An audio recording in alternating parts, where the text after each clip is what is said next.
Hey girl, welcome to the Bliss Code Podcast. It's your girl Jamie Drew, and today I have a special guest with me, Tayler from Liberation is Lit. Okay. You know what? That's like a play on words too, Taylor. It's like it's lit, the slang, and lit as in literature. So I love that. And that is so special. So, okay, tell everyone what it is that you do, Taylor. Yes, with Liberation is Lit, I kind of do a couple things. So our mission is to center and highlight stories written by people of color, disabled people, women of color, women writers in general, in order to spark community change. So in my bookstore, I try to prioritize selling those stories and connecting readers to those experiences to have them think critically about their place in the world and who's missing at the table, who do they need to invite in their lives, how can they take these experiences and make deeper connections to their own experiences. And then I also do book coaching with Liberation is Lit. So I help authors and writers of color, women writers, craft their narrative and their experience and turn their passion into a story that can ignite change in their own communities. Okay, so you said a lot, and I really want to dig into this. So, first, let's talk about the bookstore. This is an online bookstore, which I love, and I feel like it allows you to be kind of a creative with this because you've curated, it's like a book collection. And so you're weaving this theme that is your passion into creating your own online bookstore. So how did this all start? I mean, how did you decide I want to have a bookstore? I see all these books behind you. Where did you get all the books? How did you get this idea? Like tell me like where this all came from. Yes, so way back in 2019, I wanted to start a blog, but I didn't know what I wanted to blog about. So I was Mm. talking to one of my colleagues who was running a travel blog at the time, and she just gave me the advice of like, just what are you passionate about? Like, what can you talk endlessly about? And that's what you should do your blog about. So I had recently graduated from grad school and got back into reading because, like, growing up, I was always like that kid with a book in her hands. Like, I remember my mom, before I could even You were a read, bookworm. You were at those scholastic book I fairs was, I getting was, those books. I was. I'd be Mom, like, can I have Mom, give some me money some money. The book for fair the is book here. fair? But I remember, Yes. like, before I could even read, my mom would give me all of these like books on cassette tapes. And so, like, if she was driving or cooking or couldn't read to me, I had the Okay. little cassette tapes with the books, and it would beep when I turned the page. So I had my little Oh Winnie the my Pooh gosh, that's carrying so case cute. full of like my books and my cassette tapes that I would read all the time. So that's where I got my start. So I started this blog in 2019, and I called it Liberation is Lit, kind of like what you were saying, play on Yeah. words, like so many Yeah. different levels. And the thing that I really wanted to connect books to was what was happening in the world, and just my different feelings and like learning about different issues, learning about different people, and finding those connections through these different stories. So it was a blog for a really long time. And then June of this year, I quit my job to start it at What? the Team quit bookstore. your job. Team quit Yes, your job. Yes. yes. Yes, I quit my job too. So wait, when was this that you quit your job? My last day was May 31st. Wow. Okay. That Mhm. was 2 months after I left my job. So we are in this together. Let's get Yes, it, gang. Quit your job, gang. yes, Doesn't it feel so good? Like, speaking of liberation is lit, you have your liberation. Like, yes. you are free. It feels so good. Like, if I want to have a slow morning, like yesterday was a slow morning where I Girl, just like yes. laid in bed and then like casually went to the gym, and then I got my day started, and it just feels Yes. so good. And as an entrepreneur, as you know, like I'm working like really hard, like putting in long hours, doing a lot of Yeah. things, but also like having that freedom to know like when you can take a break, when your body is telling you need that rest. That is the Yes. difference. Oh my gosh. I'm telling you, that is one of the best things I have found about being an entrepreneur because it's like, yes, I still have to quote unquote work. I still have to do the things to make this business go, but I can decide it's on my time and it's on my terms, you know? And that just feels so good for me to not have, all the angst with having to get up in the morning and be jolted awake by an alarm and all of that. And oh my goodness, I'm just so happy that you just understand. Yes, yes. Yeah. And I always wanted a job where I could just read books. Not I don't read books all day, but like one that focuses on reading, but so that's the ultimate plus for me. Yeah, so you knew that when you were a little girl that you wanted to have a job that was reading books. Yes. You thought you were going to be a librarian though. I did, and I can't tell you how many times I've applied to jobs at the library and they just won't take me. Like I volunteered Yeah. at the library, but every time I'm just like, "Can I be a librarian?" They're like, nah. And so I was like, fine, I'll create my own library. Oh my gosh, you are so like me because I felt like that was a sign. Before I left my job, I was so miserable there, right? And I was like, let me just apply for this, apply for that, try this, try that. And it was like nothing was working. Nobody wanted to hire me. And I know I have skills, okay, in the workplace, but then you're like, what is this telling me? And I just started to realize that that was my sign that I need to go on my own. You know what I'm Mhm. saying? Like, Right. okay, they won't hire me. So I'm about to hire myself and do my own thing, which is what I'm really called to do anyway. Like, being pulled toward your passion, I'm finding out like following your actual happiness, which sounds really crazy. It sounds like, well, how are you supposed to make money? How are you supposed to live life just doing what you like to do?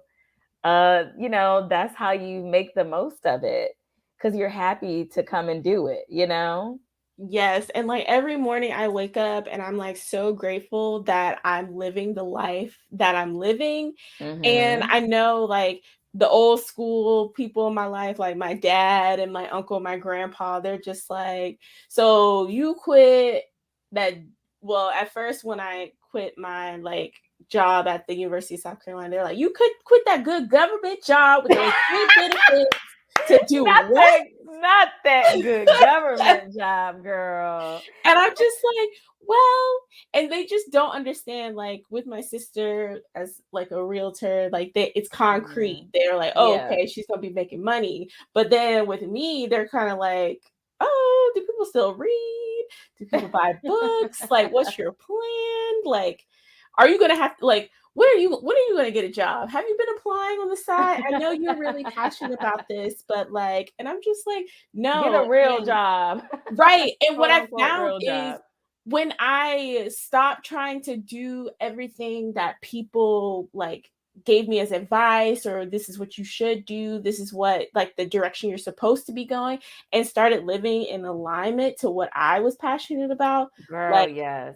the money comes. I have no idea how, but the money just comes and It's I like you give it permission because you right, open yourself up to actually de-stress from it, which right. can hold you back from a lot of it, just over obsessing about it.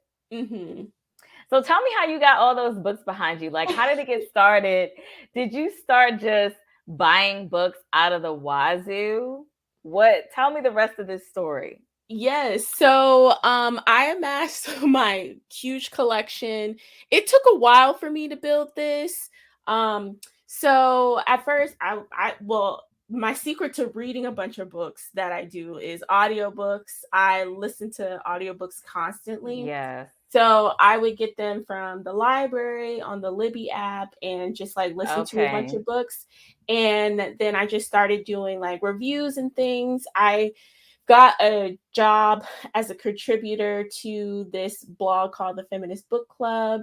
And Mm. that really took my like That sounds ability to so get fun. so yes. So they have a lot of connections to different publishers and things like that. And they just send me books for free now. Like I just they'll What? put requests in the group chat. They're like, who wants this book? And I'm like, I do.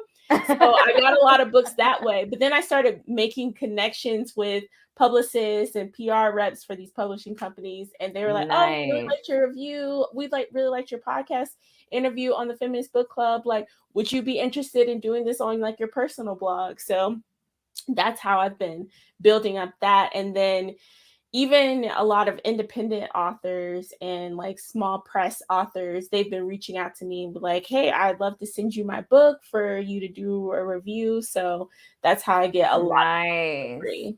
I like that. Also, Okay. another secret, NetGalley, which sometimes I'm behind on my reviews for NetGalley, but it's a platform anybody can sign up for. And as Hmm. long as you're consistent with your reviews, they'll give you more and more books to review. So So what do they just send you a book and then you read it and review it?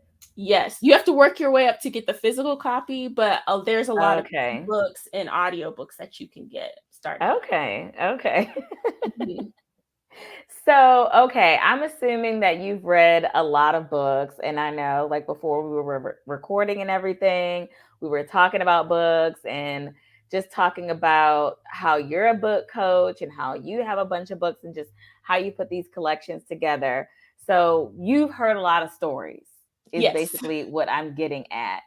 And, a lot of what I talk about is people and the narratives that they have for their lives and how you create this story of your life full of things that you don't want. And the way to shift into a brand new reality is start to call in those things that you do want. And really, sometimes actually like writing it out or envisioning yourself this way, like writing it down, who you want to be, what you want to be, looking the part, and then, living in that state of how you would be if you were this character.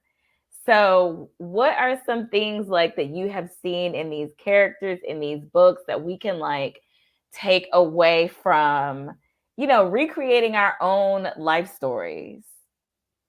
Right. So I feel like while you focus a lot on the future with like the women that you work with, I focus a lot Mhm. on the past and Mhm. like who you have always been to get you to who you are now.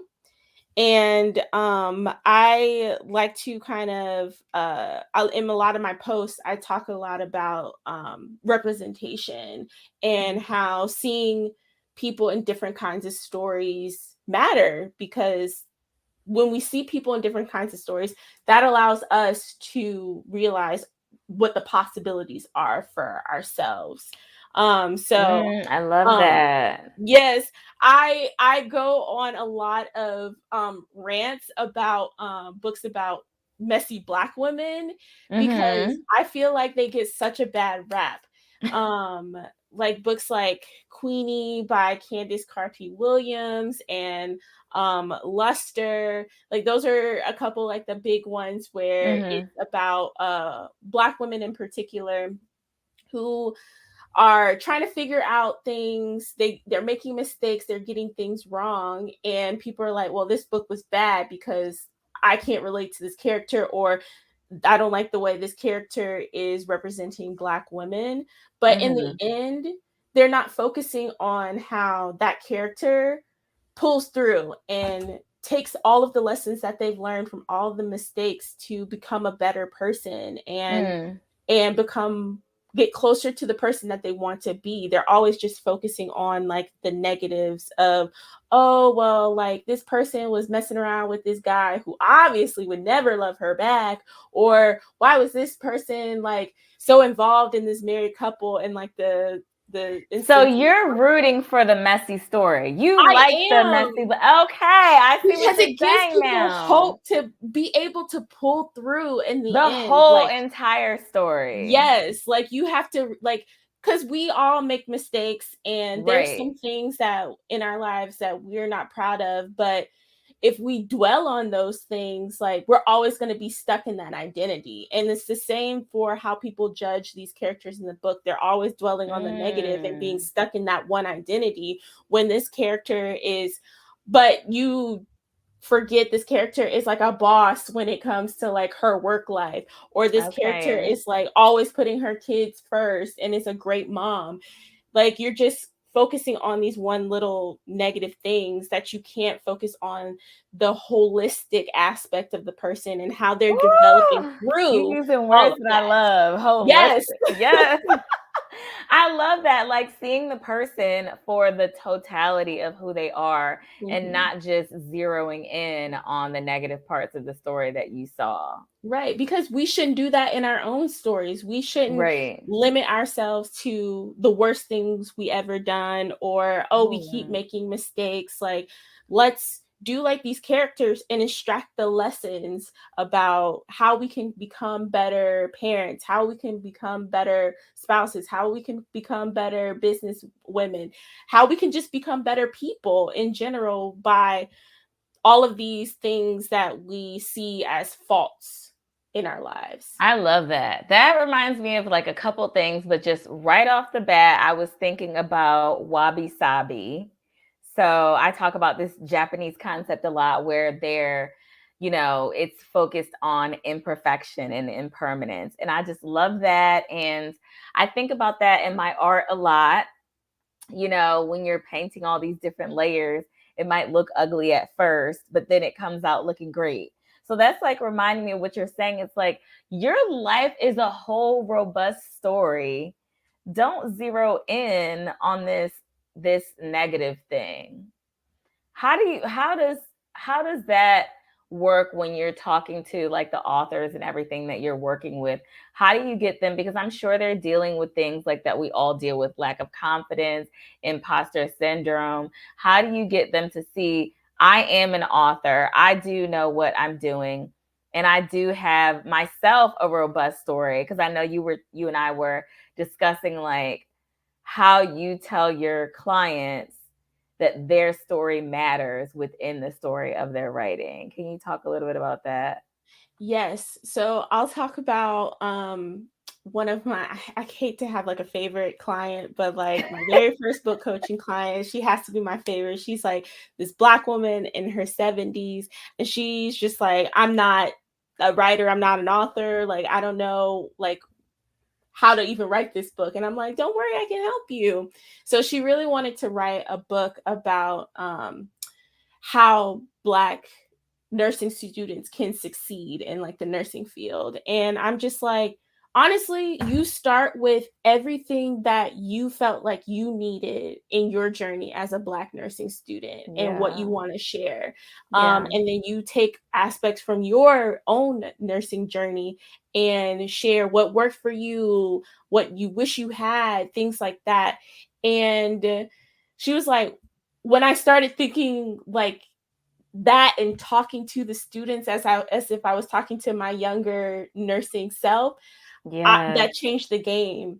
And so like she's built her confidence as like feeling like she has something to say, that her story is important, and that what she has to share with Black nursing students is going to help them on their journey. Because one of the reasons why she wanted to write this book is because there are no books out there about that, that's specifically Mm. nursing students. And so many young Black women especially go into the nursing field, and they're just trying to navigate this on their own. They're also trying to navigate like, okay, I have kids to take care of, I have Yeah.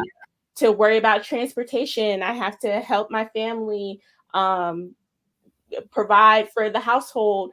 So she wanted to take all of those aspects and include them into the book, so she could have like this holistic view of what it really takes to become a Black nurse when you're juggling all of these things, even from like discrimination in the nursing field, but also like how you can be a beacon of light for Black patients, because Yeah.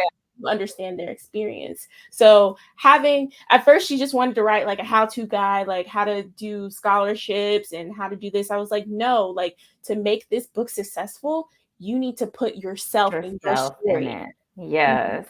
I love that.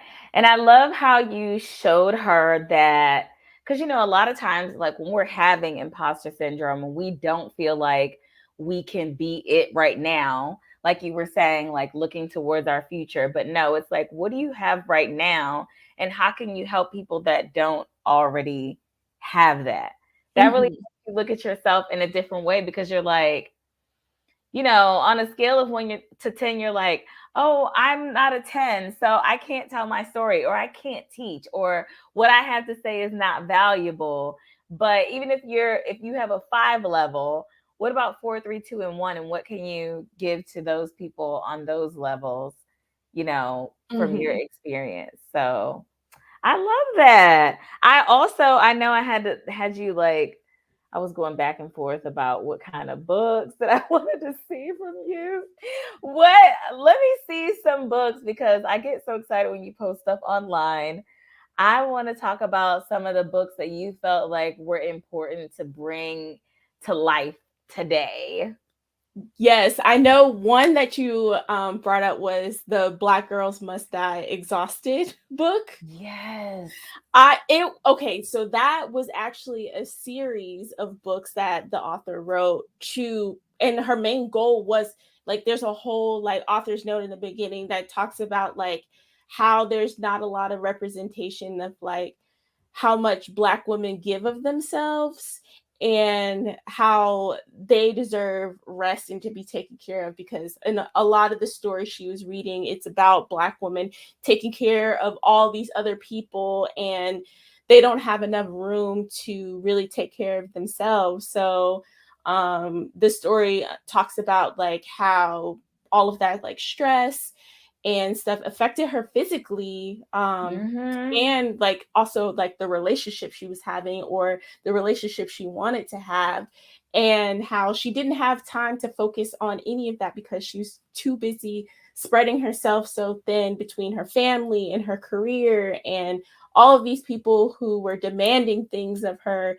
and how there's just this expectation in society that Black women especially just do, but women in general Mm-hmm. just give themselves, especially mothers, how they have to Yes. do all of themselves, and it's seen as selfish if you're trying to take care of yourself and what you need to replenish all of that you're giving away to other people.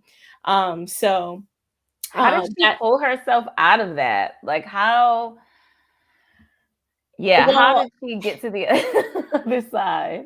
unfortunately, something drastic had to happen to her physically for her to really take a As look usual. and see like what's happening. But that's where books are so important, and that's why I'm such an advocate for books, especially for young people, because books are a safe place for people to explore like what could happen. And that's why I also love memoirs, because like Oh, you yes. see like people at their lowest of lows and how they pulled themselves out and what worked for them and what you can take for your own life without you personally experiencing that Having to low go through or it. Yeah. Like you get to exactly. live through their experience. Right, right. Yes. So that's why I think like reading can be so fundamental, like just about everything. Just you can explore who you've been, who you are, and who you want to be, all in like a safe space, and kind of take bits and pieces from different people's experiences, whether that's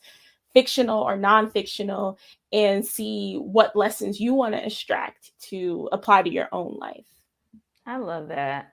Have you seen that movie? Oh my gosh. Now I'm blanking on what the movie is, but you were reminding me of it earlier. And it's where a girl was working, and oh, it's called The Other Black Girl. Oh, the movie? Yes, it's Yes. actually a book. It's a book too? Yes. Did I know that already? I don't know. But yeah, it's just I was thinking of that, story and how that narrative played out, and Like, what do you think of some of those themes that they had in there? The other Black Girl was another one of those books where people had mixed reviews about. They were like, "Oh, it's really Yeah. good," or "Why are we talking about this?" Like not Nella. What is the other girl's name? Don't Um, ask me. I forgot her name, but oh, she's a sellout, and like, Yeah. but it comes up with a really interesting concept of like, if Black women want to keep overachieving, like how can we take care of ourselves in the meantime, or is it just, do we have to like question the narrative of Black women having to keep overachieving?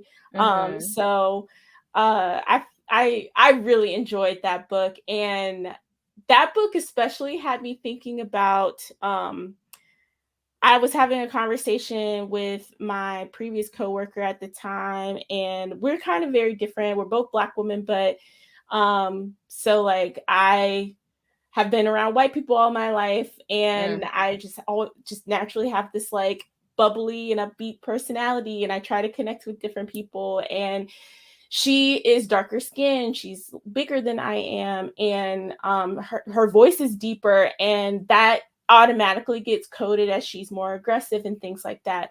So when Mhm. I read that book, I was like, oh crap, am I the other Black girl? Like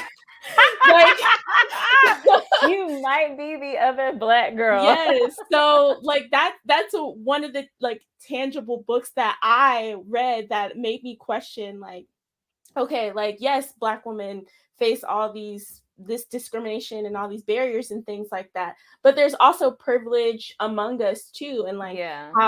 am I using my privilege for good or for bad? So like it had me thinking about like my place in that story and how Mhm. that story like applies to my real life. So that was definitely a perfect example of kind of like a book being eye-opening for me. Yeah.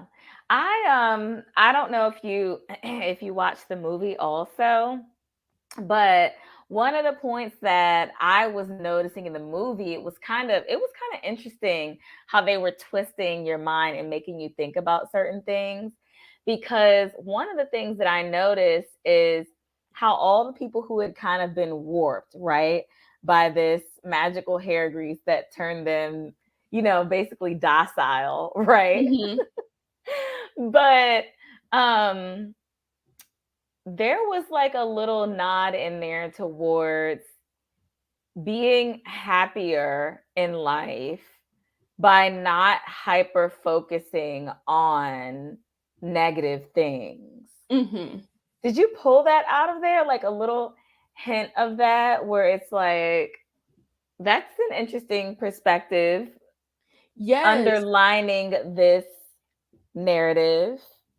Yes, I did. And that's kind of where the debates were happening. It was like, oh, Hmm. well, do you just want to like close your eyes to like everything that's happening and like just not worrying about making things better? But at the same time, it is an interesting point that the book and the show bring up about like, well, why does Black women taking care of themselves by any means necessary in order to keep doing what they do and keep being excellent, like why is that such a bad thing? Hmm. And that's again where I feel like when women and women of color especially, they start to do what they are to take care do what they do to take care of themselves, it's seen as selfish, or you're not Hmm. caring about like your family, you're not caring about other people, you're not caring about your job. And it's like, well, how can we have this space to care about ourselves? Yeah. A lot of women struggle with that. Like, so many women that I've spoken to feel guilty for giving too much to themselves or following what makes them happy. It's seen as irresponsible, or you're Mm, not a good mom, or mhm, you could be doing this instead, or you're lollygagging around.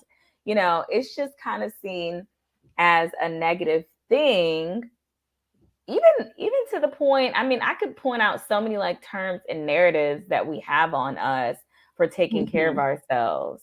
Selfish, high maintenance, Mm-hmm. bougie, uppity. I mean, I could just go on and on and on with when is it okay to be able to take care of yourself and kind of put yourself first. Not Right. even kind of put yourself first, really put yourself first, because I just believe that women belong on a pedestal. Mm-hmm. And for all the things that we do, that we know how to do, that we do in this world, it's like we are magic. Right.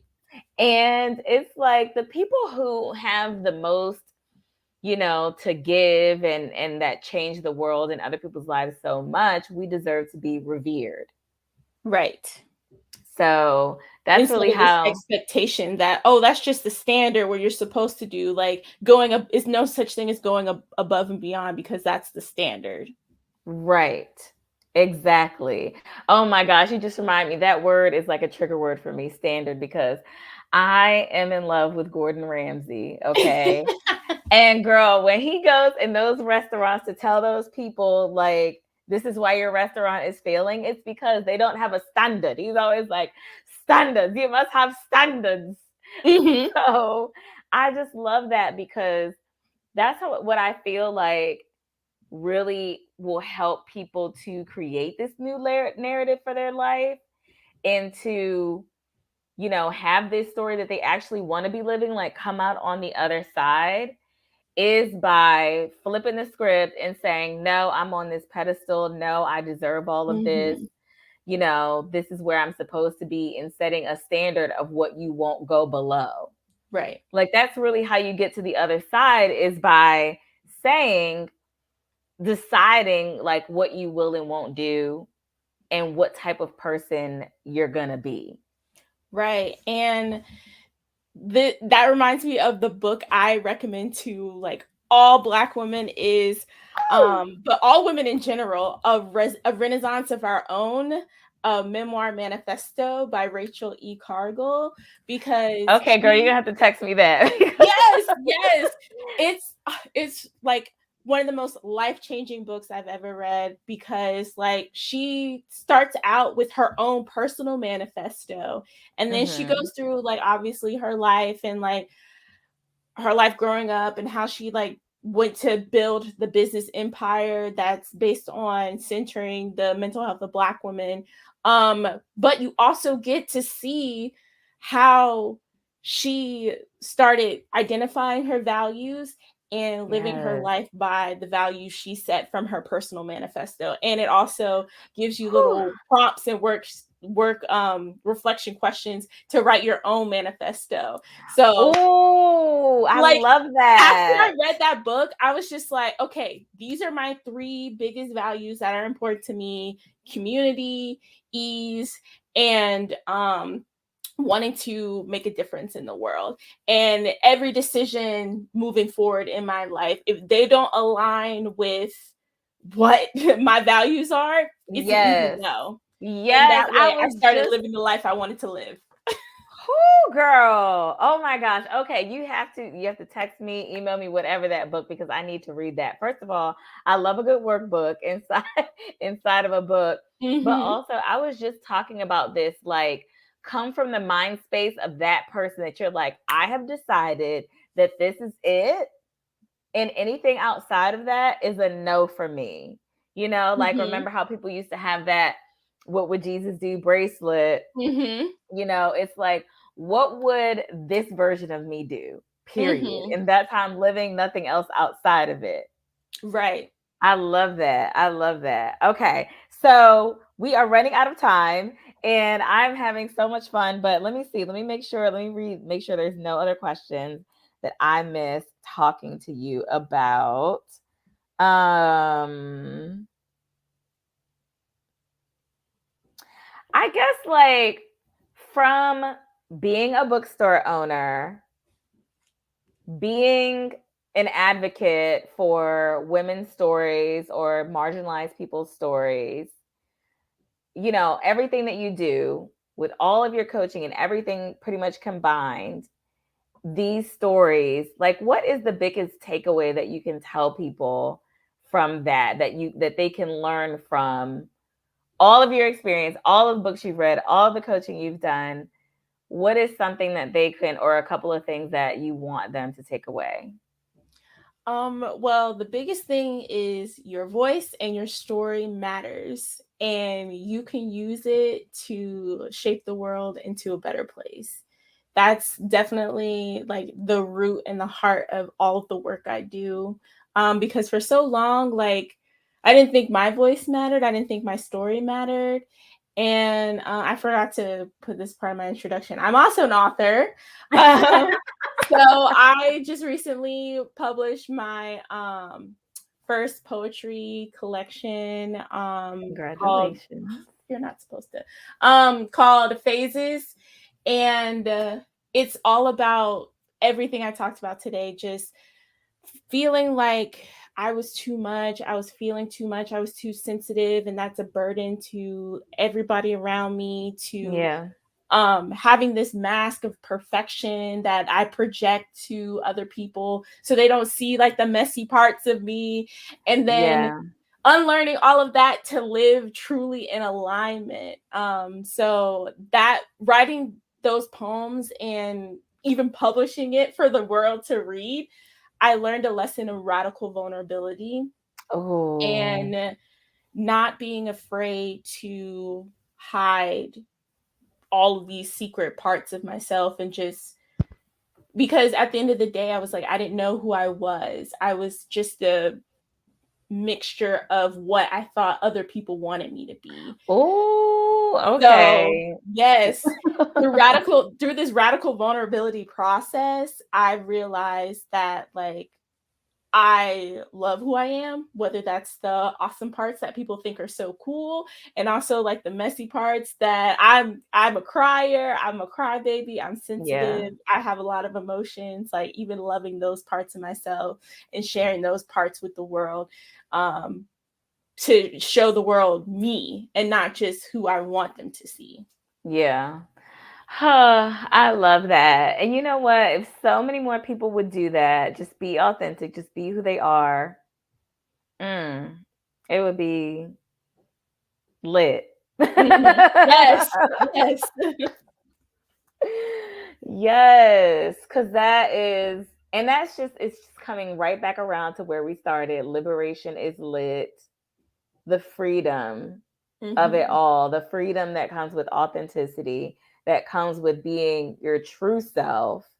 So you start off with this fictional tale, just like that the lady that you were talking about with the manifesto. She starts off writing what she wants and then decided to jump in her story. Mhm.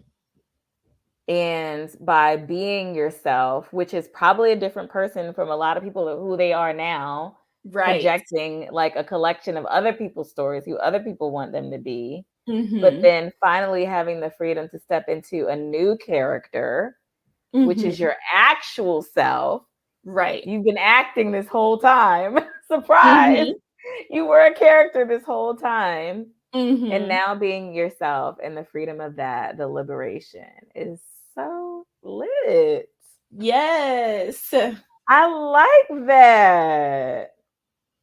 Okay. Well, this has been awesome. And I feel like we got to do it again, podcast or not.